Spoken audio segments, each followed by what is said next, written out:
everyone. How you doing today? Everyone doing good? Awesome. My name is Kelly, and I'm the co-pastor here at Icon, and I'm really excited to be with all of you today and to see all of your awesome and gorgeous faces out here.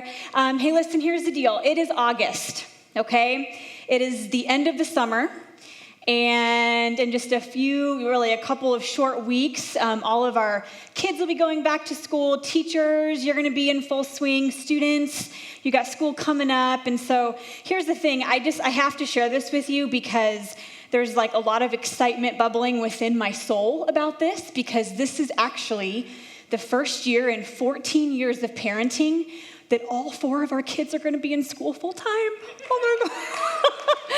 We just signed up our youngest for pre-K last week, and I was, part of me was like a little bit sad, but then like most of me is like that Shaquille O'Neal meme where he's like, I'm sure there'll be some tears when I drop him off, on the first day, but oh my goodness, you guys, this is like freedom, and I am so excited about it.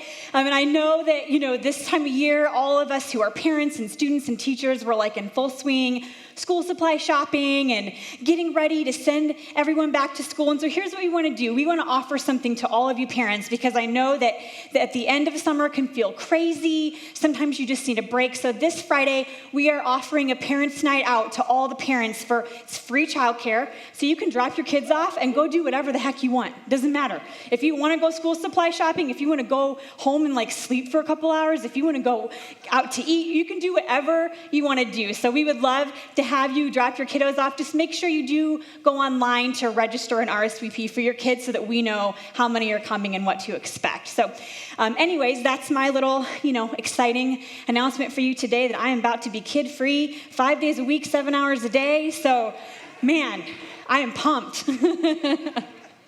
Listen, we are continuing on today in the second week of our series called Wonder Women. So where are all my ladies at in the room today? This is a series where we are just really elevating and highlighting the power of women and the power of women's stories and how much we all have to learn. And here's the thing, as a woman who spent a lot of my life afraid to use my voice, feeling like that what I had to say or the opinions I had or what I had to offer wasn't valuable to this world, as someone who now has come on the other side of that, it is one of my greatest joys in life to empower other women to be able to use their voices and to speak out for justice and to then use their gifts and their talents and their voices to empower and inspire others. And as Dan talked about last week, we live in a world that has a little bit of work to do when it comes to full equality for women. We have a little bit of work to do. We see this in our culture by women being undervalued, underpaid, not believed, objectified, dismissed, and overlooked. And here's the thing, this is both in our culture, in our world today, and within the church. It's in both. And if you are sitting there thinking there is no way that possibly happens in the church, as a woman pastor, let me tell you that is not the case. Okay? I have sat in rooms at tables full of male pastors, and I've sat there as they have directed all of their questions about our church and our ministry to Dan as if I wasn't even seated at the table. Okay, I have been introduced as just Dan's wife more times than I can count. It's like, oh, this is Dan. He's the pastor of Icon Church. Oh, and this is his wife, Kelly. More times than I can count. I grew up in a church culture that taught me that actually my highest calling in life was to be a godly wife. And that actually my own body, the main purpose of my own body was to be a gift to my husband. Okay, that'll give you some body image issues. So I am no stranger to experiencing this kind of thing. And here's the thing, I have so many friends and know so many other female executives and pastors that have experienced the same thing and worse, and much, much worse. I've heard multiple stories from people like this, and it's for these reasons. And it's for all of you women that are sitting in here today and all the women that are going to watch this online or listen by podcasts that have had similar experiences in churches and boardrooms and offices and sometimes even in their own home. It's for those reasons that it's really important that we talk about this. And I am so passionate about seeing women step into their own, to find their voice, to find their power, and then to use that to fight for justice and to empower others. Because here's the thing, and men, lest you think that this is like, oh, why are you pushing men down? I'm not. There are so many incredible men in my life that I would not be who I am without them. So today is not about pushing men down. It's about lifting women up. Because here's the thing, when women are empowered, we all flourish. When women are empowered, we all flourish. And it's so important for women to feel represented and seen in the stories that we tell up here on the stage on Sundays. It's really important. And not only that, but we are all God's image bearers, right? So we all have so much to learn from one another. And as we get up here on Sundays and we open our Bibles and we try to inspire people with the words that we find in it, we would be missing out on so much if we neglected to tell the stories of the women that we find in its pages. Because in these women's stories, we find courage and resolve and loyalty and pain and heartache and leadership and wisdom and redemption. And in all of those things, we find beauty and humanity. We can find ourselves in these stories. The stories of these mighty women have so much to teach us. And men, lest you think today is just for the ladies, or that because I'm really passionate about empowering women, that means that I'm not speaking to you today. Please know that's not the case. This is for all of us. This is to strengthen and empower all of us. And here's the thing, if we as women can sit in church and we can learn from the words and stories of Adam and David and Noah and Saul and Jonah and Paul and Samson and Moses and Jacob and Joshua and Caleb and Peter and Stephen and Philip, and am I missing anyone? If we can sit and we can learn and really glean important insight in our lives from these stories, then men, you can do the same from the stories of these powerful and amazing women that we find in our scriptures. And there are so many women in the Bible who stepped into their power and found their voice and used it to leave a significant mark in our world. And the woman that we're talking about today is no exception. Today, we're going to take a look at the life and legacy of one of my faves, a woman by the name of Mary Magdalene. Mary Magdalene she's one of the more well-known women in the scriptures, especially if you have a religious background. If you have a religious background, you have probably heard of her at one time or another. You've probably seen her in the modern day films that are made about the life of Jesus. She was a pretty well-known biblical figure. And some of you, maybe you have no idea who she is and you've never heard of her before, and that's okay because today you're going to learn all about her. She's a woman whose story doesn't take up a whole lot of space in the pages of Scripture. She's only mentioned about 4 times in the Bible. But despite only being mentioned briefly, Mary Magdalene and the impact that she has had on Christianity as we know it is profound, to say the least. And to fully understand who she was and to grasp the full extent of her impact, I want to start at the beginning of her story. And we're going to look into the Gospels to do this. And the Gospels are just the 4 books at the beginning of the New Testament that are written just talking all about Jesus' life and his followers and that kind of thing. And we're going to start today in the Gospel of Luke, chapter 8, verses 1 through 3. It says, after this, Jesus traveled about from one town and village to another, proclaiming the good news of the kingdom of God. The 12 were with him, and also some women who had been cured of evil spirits and diseases. Mary, called Magdalene, from whom 7 demons had come out. Joanna, the wife of Chuza, the manager of Herod's household. Susanna, and many others. These women were helping to support them out of their own means. So this is the first mention of Mary Magdalene in the scriptures. It takes place right here. And so there's a few things that we learn about her just from this passage. The first is we learn her name. Okay, and Magdalene is not her last name. Magdalene is actually in reference to Magdala, which is the fishing village that she was from. And also in this verse, we see that she is distinguished as Mary Magdalene with the purpose of, you have to understand, if you read through the Gospels, you will see there's a lot of times where someone named Mary is mentioned. It was a very common name, so this actually distinguishes her from all the other Marys that we find in the Gospels. And the fact that she is mentioned by name is very significant. See, there were possibly hundreds of people who actually followed Jesus in that time, but only a very small amount of them were mentioned by name. So the fact that her name is mentioned tells us that she has significance of some sort. We also learn from this passage that she was a follower of Jesus. She was among the 12 disciples and the other women. As Jesus was traveling from place to place, she was with them. She's also singled out here because she happened to be delivered from 7 demons. Okay, 7 demons. And it's interesting to me that Luke, the author, makes a point to not just include her with the other women, but he specifically calls her out and says that she had 7 demons cast out of her.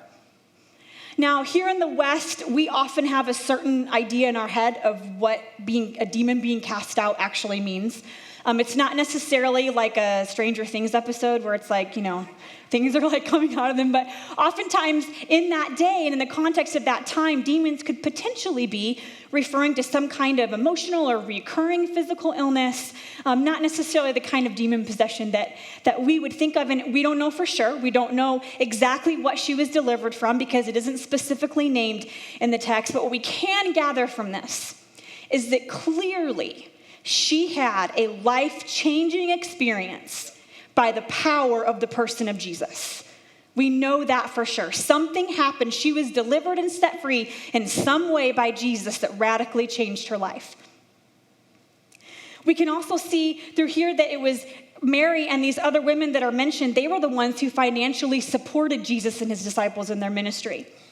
So in that case, she most likely had some kind of decently prominent social status in order to give her the means to be able to do so. So from seeing all these things, we recognize that Mary Magdalene was not just a footnote in the ministry of Jesus, okay? She had a very important role to play in his life and as his ministry. She was a devoted follower. She believed so much in who Jesus was that not only did she use her livelihood to fund his ministry, but she followed him and traveled with him and was a part of what he was doing. In other words, she was all in. She was all in. And after this first mention of Mary Magdalene, there are only 3 other places throughout Scripture, 3 other stories in Scripture that she is specifically mentioned.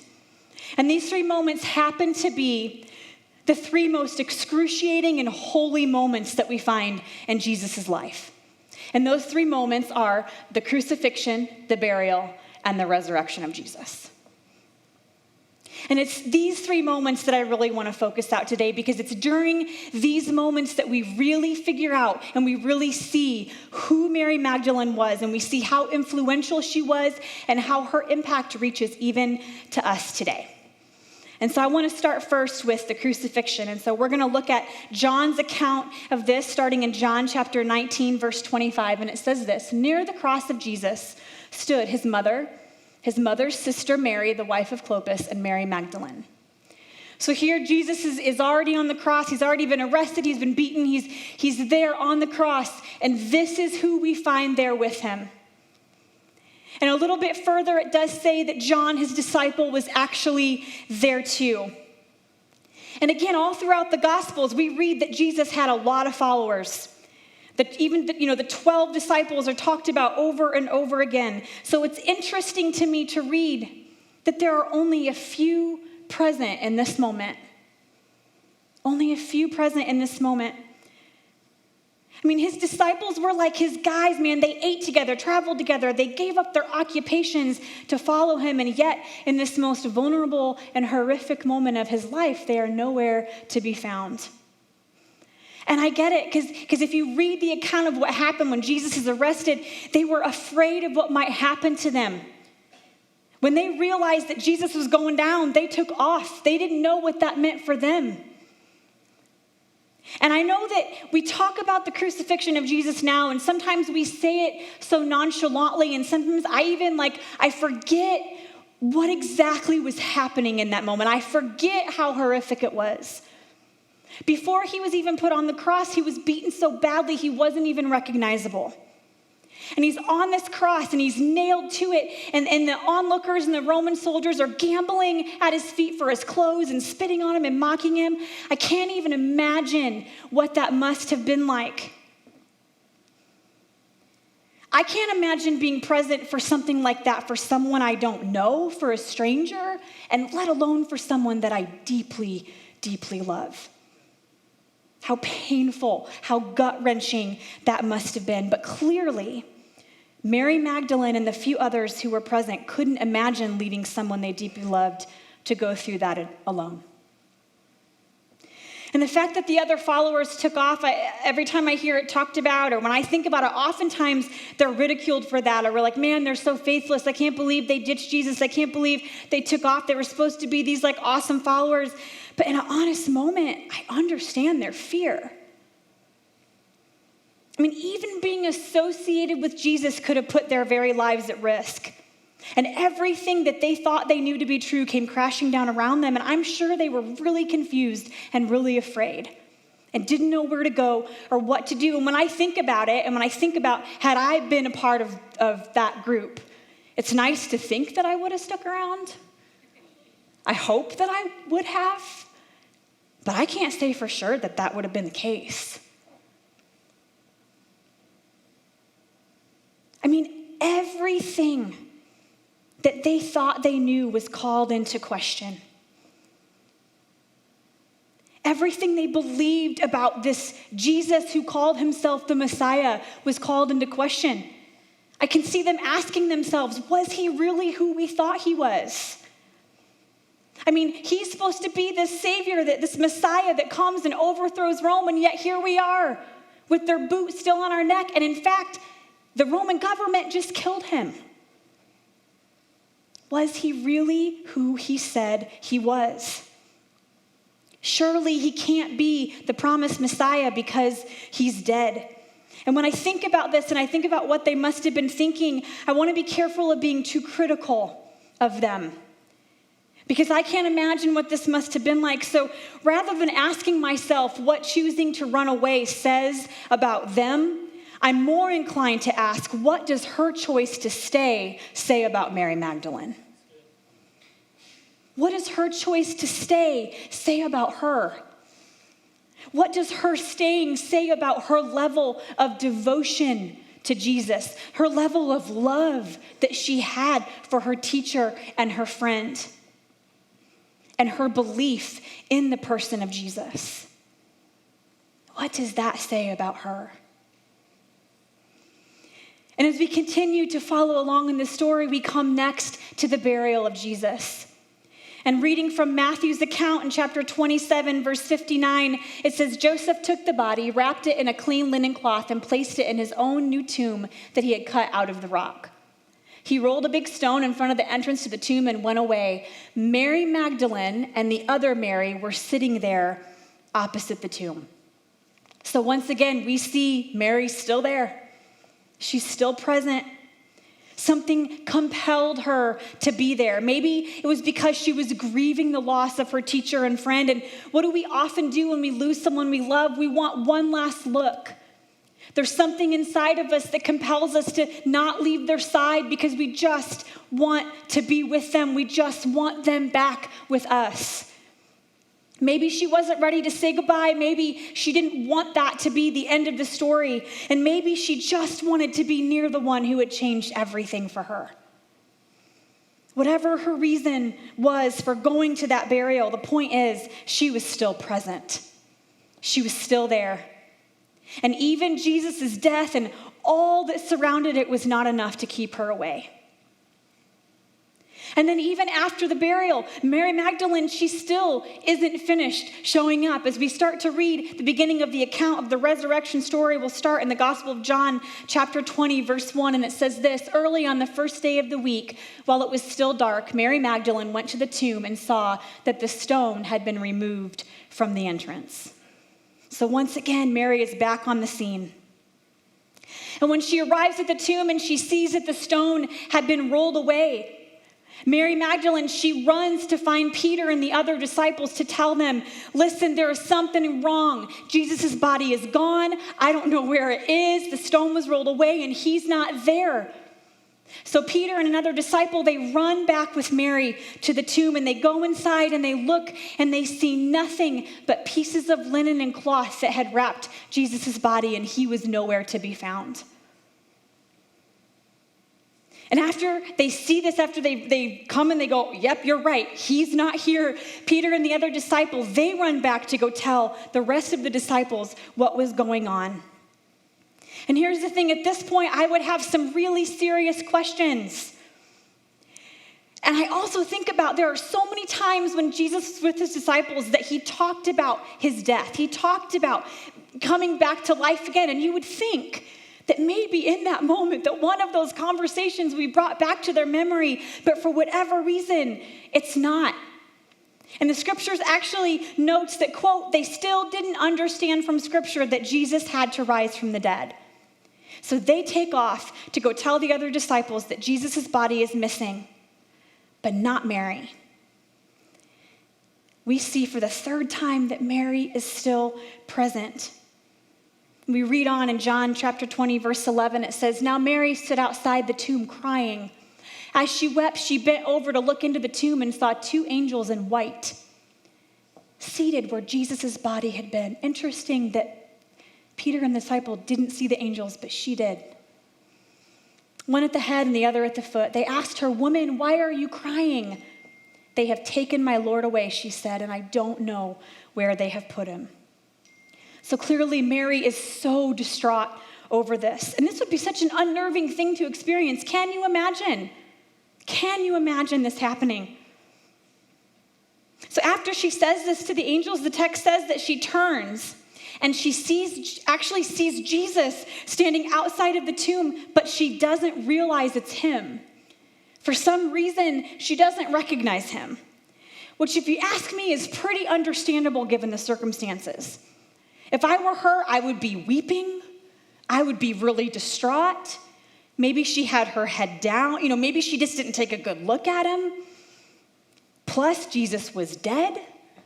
So why would you even think that he would be standing right there next to you, He would be the last person she would expect to see walking towards her. But for whatever reason it is, she doesn't recognize him. And in John 20:15, Jesus says to her, he asked her, woman, why are you crying? Who is it that you are looking for? Thinking he was the gardener, she said, sir, if you have carried him away, tell me where you have put him and I will get him. So still, she's having a conversation. She's so upset. She doesn't realize it's him. And then something happens in verse 16 that changes everything. John 20:16, Jesus said to her, Mary. And she turned toward him and cried out in Aramaic, Rabboni, which means teacher. Jesus called her by name, and instantly she knew who he was. I was listening to a sermon recently by an author and a Lutheran pastor named Nadia Bolz-Weber, and she gave this beautiful take on this holy moment at the tomb.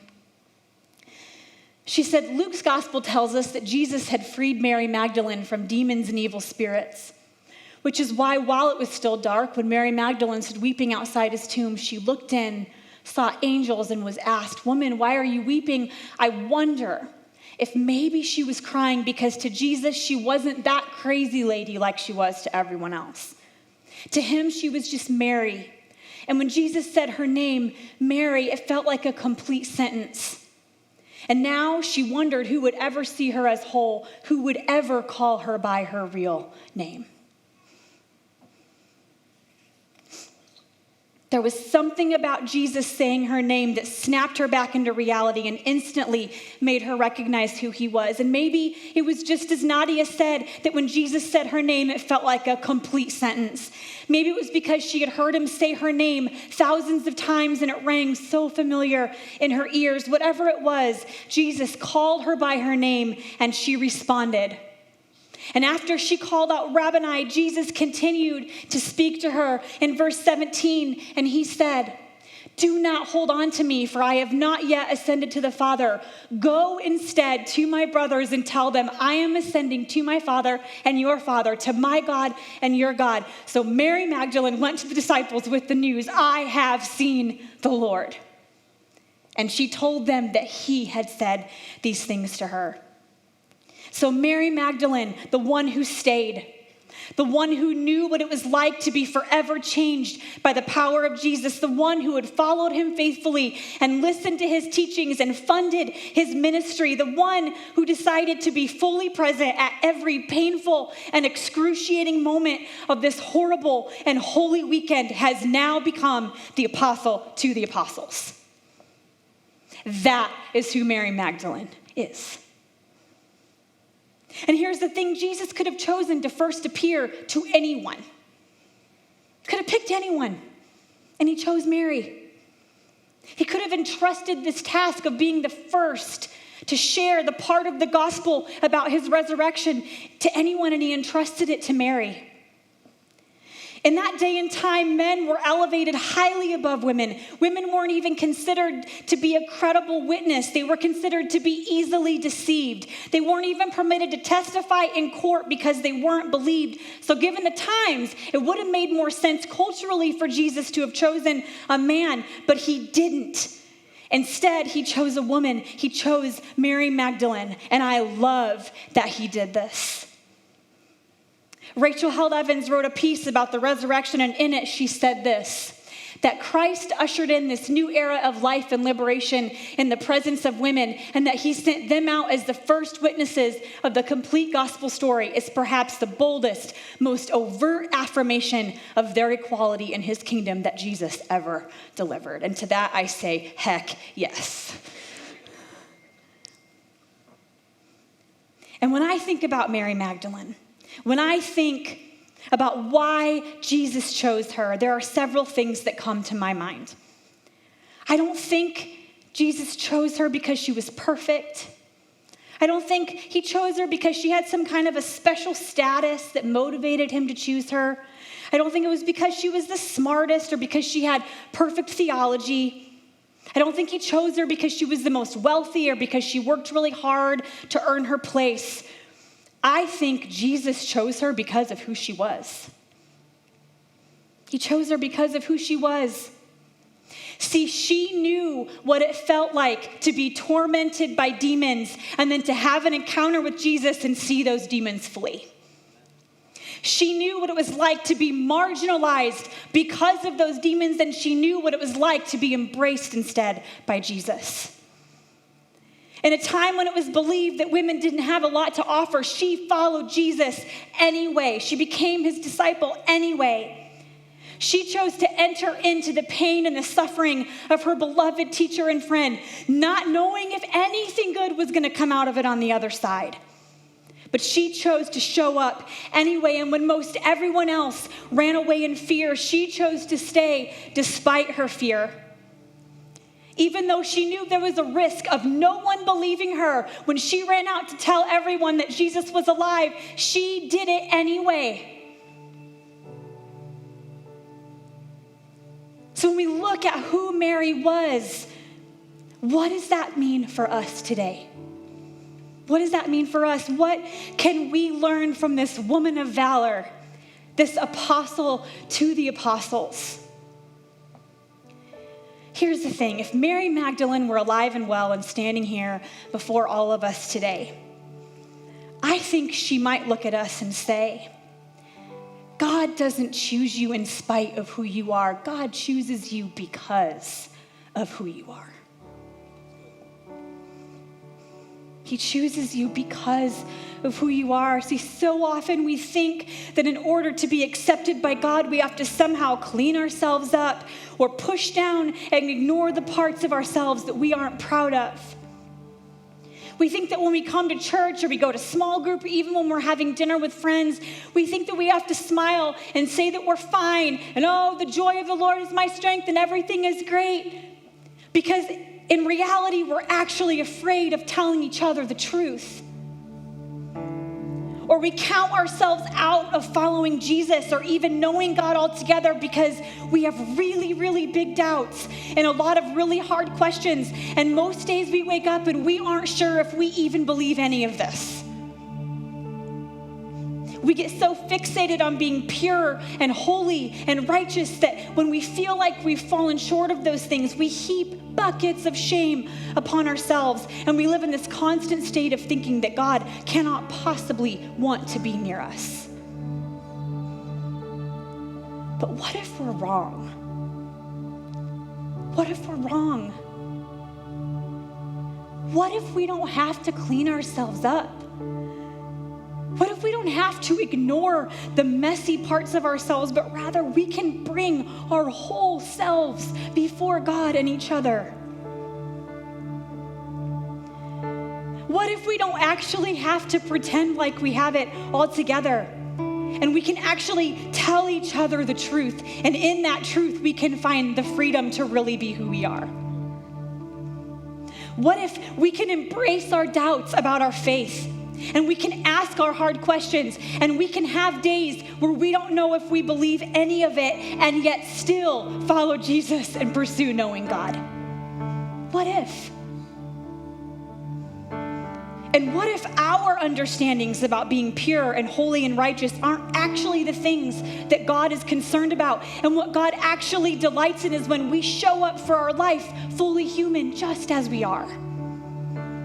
What if that's what God actually delights in?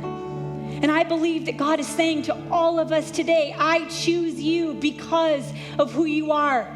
Just like Jesus chose Mary because of who she was, God is choosing all of us because of who we are. You can bring your whole self to the table. You can bring it all, your past, your inner demons, whatever those may be, your pain, your desires, you can bring it all. You don't have to live in shame or spend your life trying to earn something you already have. You already have God's full acceptance and love just as you are, period. End of sentence. Exactly who you are right now. And here's the thing. I know that bringing our full selves can be really scary.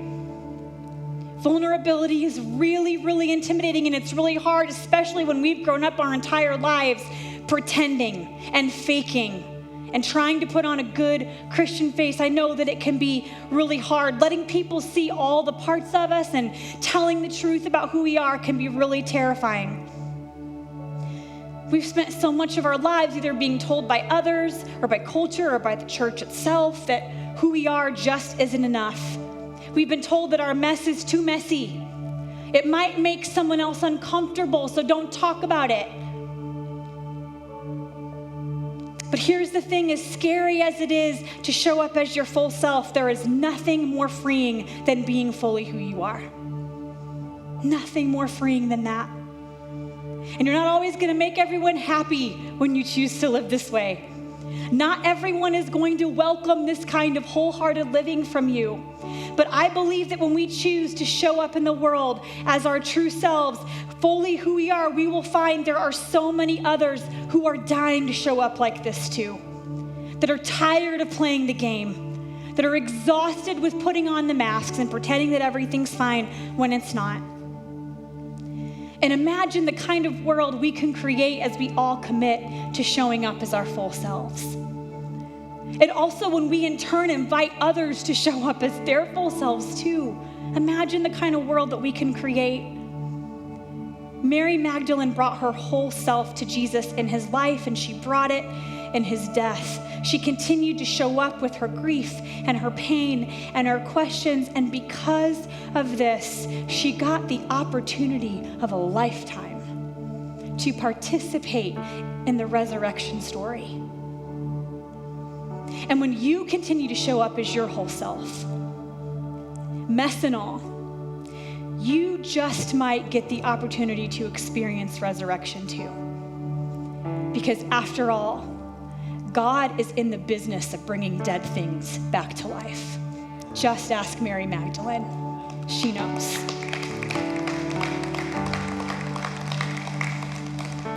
So as you are about to leave today, I just want to challenge you to go through your day this week showing up as your full self. Don't hold back, don't hide. As a church here, we want to commit to that. I'm going to commit that. I'm going to do my best to show up as my full self. And when we're all doing that, the world that we create is something really, really beautiful. Let me pray for you.